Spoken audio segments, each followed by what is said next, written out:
ঐক্যবদ্ধভাবে সেটা প্রতিরোধ করব। একতা ছাড়া কোনো শান্তি আসবে না, একতা ছাড়া কোনো ন্যায় আসবে না, একতা ছাড়া কোনো নীতি প্রতিষ্ঠিত হবে না।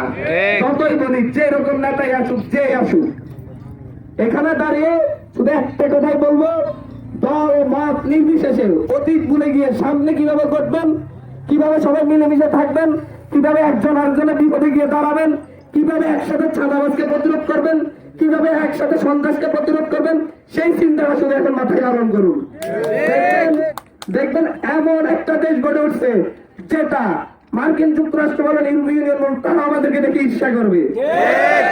দেশ আমার, মাটি আমার, এলাকা আমার, আমাদের প্রত্যেকের নিজ নিজ জায়গা থেকে গড়ে তুলতে হবে। যদি মনে করি আরেকজনে সেটাকে গড়ে দিবে, আরেকজনে সেটাকে করে দিবে, সেটা পাবেন না।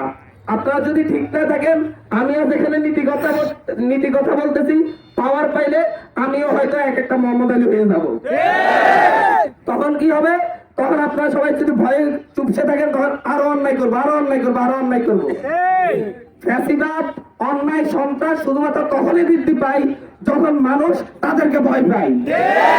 শেখ হাসিনাকে ভয় পেয়ে এদেশের মানুষ 16 বছর জিম্মি ছিল, কিন্তু যখনই গুলির সামনে দাঁড়িয়েছে তখন 1000 মানুষের জীবনের বিনিময়ে শেখ হাসিনা সবাই পালাইছে। কিন্তু প্রতিটা এলাকায় গত 16 বছরে না হলো 10,000 মানুষকে হত্যা করেছে।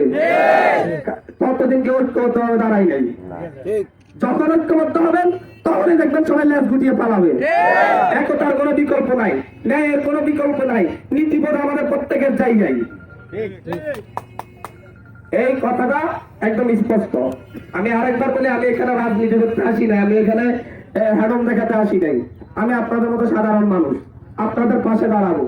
আপনারা নিজেরা নিজেদের পাশে দাঁড়ালে তবে আমি দাঁড়াবো, আর নয় আমি দাঁড়াবো না। যদি নিজেরা নিজেদের পাশে দাঁড়াতে না পারেন, নিজের বাড়ির পাশের মানুষের একজনের ঘরে আগুন দিচ্ছে, আপনি যদি প্রতিরোধ না করতে পারেন, আমি তাদের পাশে দাঁড়াবো না। আমি মনে করি যারা এই কাজ করতে পারবে না, যারা তার নিজের ঘরের পাশের মানুষের পাশে দাঁড়াতে পারবে না, তারা মানুষ হতে পারে না। আমার কথা স্পষ্ট, বুঝতে পেরেছেন? এই এলাকায় গড়তে হলে, চাঁদাবাজ মুক্ত করে গড়তে হলে সবাইকে ঐক্যবদ্ধ। এখন এখানে যেভাবে দাঁড়াইছেন, এখানে যদি 100 জন সন্ত্রাসী আসে, যদি আপনারা যদি 10,000 মানুষ যদি দাঁড়ান, 100 জন সন্ত্রাসী আসার সাহস পাবে? মেন সমস্যা হচ্ছে আমরা একতাবদ্ধ না। আমরা একটা সন্ত্রাসী হাতে একটা গুলি দেখলে আমরা ভয় পাই, একটা চুরি দেখলে আমরা ভয় পাই। ভয় পাইলে কি হবে? একবার ভয় পেয়ে গেলে বারবার ভয় পেতে হবে এবং জিম্মি হয়ে থাকতে হবে।